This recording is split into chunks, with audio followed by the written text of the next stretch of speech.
feeling nyo na parang naliligaw kayo, like you don't know which way to go. So God's vision is like a spiritual GPS. When we seek His vision, it brings clarity and direction. So suddenly decisions become easier because we're aligning with His plan, not just wandering on our own. So this vision will help us para tayo po ay makapag-focus, making sure we're on the right path even when things get tricky. And lastly po is God's vision guides us toward greatness. So God doesn't want us to live a small, forgettable life, but He wants us to make a real impact.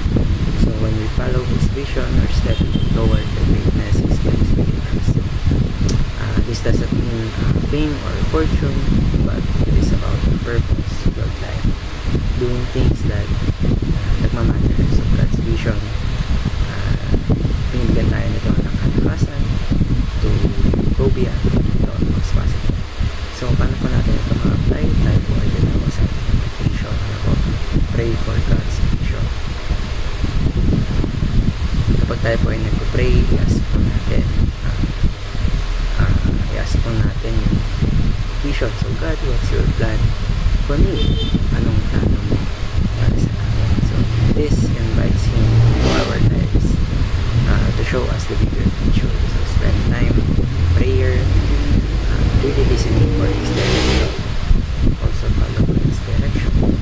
Kaya sabi ko kanina, spend time in prayer, makinig ka para marinig mo kung saan nga ba ang plano ng Diyos para sa iyo.